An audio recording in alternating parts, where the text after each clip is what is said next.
ဆရာကြီးဦးမင်းအောင်နဲ့ဆရာနှုံဖားတို့နောက်ကိုကျုပ်လျှောက်လိုက်တုံးပါဗျကျုပ်ကိုယ်တိုင်ကြုံခဲ့ရတဲ့ဖြစ်မှန်လေးတစ်ခုပေါ့ဗျရှမ်းပြည်ဘက်မှာရောက်နေတဲ့ကဝေပြန်တယောက်ကို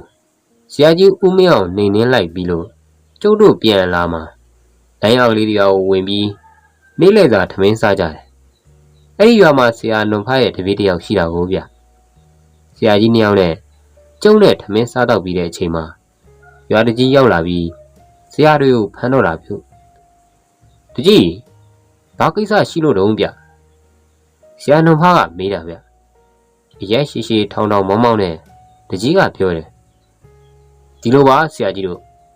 ကျုပ်အုပ်ချုပ်ရတဲ့ဒီရွာမှာကလေးမလေးတွေ2ယောက်3ယောက်ရှိပြီဗျ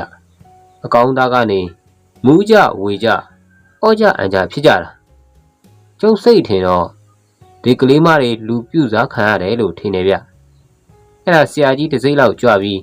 စစ်ဆေးပေးပါဗျာကျုပ်အိမ်မှာပဲခေါ်ထားပါမယ်တကယ်လို့စုံးကိုဖော်လို့ရရင်တော့ဒီရွာမှာမထားဘူးရွာပြင်ထုတ်ထားမယ်အင်းလေကျုပ်လဲကြုံနေမှပဲလိုက်ခဲ့မှာပေါ့တကြီးဟာဆရာကြီးတွေနဲ့ကျုံနဲ့တကြီးအိမ်ရောက်တော့တကြီးခေါ်ထားတဲ့ကလေးမ3ယောက်နဲ့သူတို့အမေတွေပါရောက်နေကြတာဗျကလေးမလေးတွေက14-15နှစ်လောက်ပဲရှိမှာပါဗျဆရာကြီးဦးမင်းအောင်ကကလေးမတွေကိုဖျားကြော့ခိုင်းတယ်ပြီးတော့လက်ကိုသွေးဆန်းပြီးယောဂစစ်တယ်ဟုတ်တယ်တကြီးဒီကလေးမတွေစုံပြူစားခံရတာဟာဟုတ်လားဆရာကြီးဒါဆိုရင်ပြူစားတဲ့စုံမကိုဆရာကြီးဖော်ပေးပါဗျာကောင်းပြီလေခမည်းရွာတွေကမိန်းမတွေကြီးတာရောငယ်တာရောအားလုံးဆင့်ခေါ်လိုက်တော့ဗျာခဏကြာတော့တကြီးအမိန်နဲ့ရွာတွေကမိန်းမ3-40လောက်တကြီးကိုရောက်လာကြတယ်ဗျကလေးမလေးတွေပါအကုန်ရောက်လာကြတာပြုကဲဆရာကြီးဟောလားကျုပ်ရွာမှာရှိတဲ့မိန်းမအကုန်ပဲဗျဆရာကြီးဦးမင်းအောင်ကခေါင်းငိမ့်လိုက်ပြီးသူ့စိတ်ထဲကတစ်တာဘုံကလေးကိုထုတ်လိုက်တယ်တစ်တာကလေးဖွင့်ပြီးအထဲကအနီအောင်ဘုံလေးကိုထုတ်လိုက်တယ်ဗျဘုံကလေးကအရှည်3 လက်မလောက်ပဲရှိမှာဗျဘုံအရှည်တွေအတိုင်းတရီနဲ့ကျစ်ထားတာဗျပြီးတော့ဘုံတစ်ခုလုံးဟင်းတာပြဓားတွေရဲနေအောင်တုပ်ထားတာဘုံတီးတဲ့ဒုတ်တန်ကဖြူဖြူလေးဗျဆရာကြီးဦးမင်းအောင်ကဘာမှမပြောတော့ပဲဘုံကလေးကိုဒုတ်တန်ဖြူဖြူကလေးနဲ့တီးတော့တာပဲဗျပါဇက်ကလည်းခါထားလားမန်တာလားတခုခုရွတ်နေတယ်ဗျဘုံတန်ကခတ်တိုးတိုးမြည်တာပေါ့ဗျာကျုပ်လည်းဘာဖြစ်လာမလဲလို့ကြည့်နေတာဗျဟောထိုင်နေတဲ့မိန်းမတွေကအသက်15နှစ်လောက်ရှိတဲ့ကလေးမလေးတယောက်မတ်တက်ထရက်ရောပြုပြီးတော့ဘာမပြောညာမပြောနဲ့ကတော့တာပဲဗျာကလိုက်တာမှကွေးနေအောင်ကတာပြုဆရာကြီးကဘုံကိုအဆက်မပြတ်တီးပြီးပါဇက်ကလည်းအဆက်မပြတ်ရွတ်နေတာဗျဒါပေမဲ့နောက်ထပ်ဘယ်မိန်းမမှထမကတော့ဘူးဗျဆရာကြီးကဘုံလေးကိုတော်တော်ကြာအောင်တီးပြီးမှရက်လိုက်တယ်ဒီတော့မှအဲ့ဒီကလေးမလေးကကတာရက်သွားတယ်ဗျကဲကလေးမဒီရှိကိုထွက်ခဲ့ပြီးတော့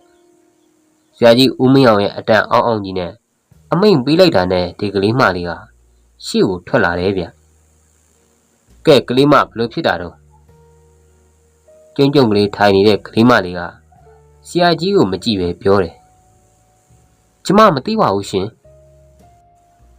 ဆရာကြီးဦးမင်းအောင်ကကလေးမလေးကိုတီတီချာချာကြည့်ပြီးသူ့အမေကိုရှေ့ခေါ်ပြီးမေးတယ်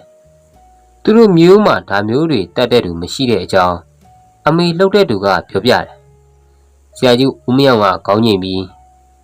တကြီးဒီကလေးမလေးကိုရွာပြင်ထုတ်လို့တော့မဖြစ်ဘူးဒါဝမ်းနှင်းဆုံးခေါ်တယ်မွေးကလေးကပါလာတာဗျဒါမျိုးကအင်မတန်ရှားပါတယ်သူကိုယ်တိုင်တောင်ဆုံးဖြစ်နေတာကိုသိတာမဟုတ်ဘူးနေပါဦးကလေးမရဲ့အမေကိုကျုံမေးပြရစီဒီကလေးမတခါတလေထမင်းမစားပဲတိတိအမဲတွေပဲစားနေပြီးနေတတ်တယ်မဟုတ်လားဟာဟုတ်တယ်ဆရာကြီးတိတိအမဲတွေတွေ့ရင်ထမင်းမစားတော့ဘူးဒါတွေပဲစားတာဆရာကြီးရဲ့ဆုံး9မျိုးမှာဒါခေါင်းဆုံးလို့ခေါ်တယ်ဟိုကလေးမလေးရဲ့အရေးကိုတစ်ခုခုလှုပ်လိုက်တယ်ထင်တယ်ဗျခေါင်းဆုံးဆိုတာ ချီယာတို့အရေးတို့ကနေပြူစားရတာဟုတ်တယ်ဟိုတနေ့ကစားတုန်းကကျမချီရှုံးတာနဲ့စိတ်ဆိုးပြီးသူတို့အရေးတွေကိုဖနှောက်နဲ့ပေါက်လိုက်တာကဲဒါဆိုရင်နှင်းတငယ်ချင်းတွေကိုနင်းကိုယ်တိုင်ပဲလက်နဲ့တက်ချပေးလိုက်ပြီးတော့ကလေးမလေးကထသွားပြီးဖျားစင်ရှေ့မှာထိုင်နေတဲ့သူ့တငယ်ချင်းမတွေကိုတကူလုံးလက်နဲ့တက်ချပေးလိုက်တယ်ဆရာကြီးကသူ့အမေရဲ့တောင်းပန်မှုကြောင့်စိတ်ထဲကပါလာတဲ့ဆေးတွေစုပ်တွေထုတ်ပြီးကလေးမလေးကိုဆေးထိုးပေးတယ်ကဲအားလုံးစိတ်ချကြပြီတော့နောက်ထပ်ဘာမှမဖြစ်တော့ဘူးသိလားအဲ့ဒီရွာကပြန်ထွက်တော့မှလမ်းမှာဆရာနွန်ဖားကဒီပုံကလေးအကြောင်းကိုပြောပြတာဗျဒီပုံကိုတီးပြီးခါထားရွရင်ဘယ်ဆုံးမှမနေနိုင်ပဲထားကကြတာဆိုပဲဗျပုံအတီးမရက်မချင်းကနေတော့တာပဲဗျတတ်တယ်မင်းမှတ်ထားဝါပြန်ကိုအစစ်နှစ်စစ်ကြားကဖြတ်ယူပြီးရင်ကြွက်တရီကြက်ထားတာနဲ့စီကျက်တယ်လို့ကြည့်ရတယ်ပြီးရင်တစ်စီးနဲ့တရိုးကင်ပြီးဟင်းတာပြတာတုတ်ရတယ်ပြီးတဲ့ဒုတ်တန်ကတစ်သားမဟုတ်ဘူးကွာကြောင်နဲ့ယိုးဗျာကြောင်နဲ့ယိုးဟုတ်လားဆရာနွန်ဖာအေးဟုတ်တယ်ရစ်တဲ့ဂါထာကတခြားမဟုတ်ဘူးကွာပြေကြီးစက်တုတ်ထဲကခဏတုတ်ကိုရွတ်ပြီးဘုံကိုအဆက်မပြတ်တီးရတာဘယ်ဆုံးမကိုမနေနိုင်ပါဘူးကွာထပြီးကကြတာပါပဲကွာ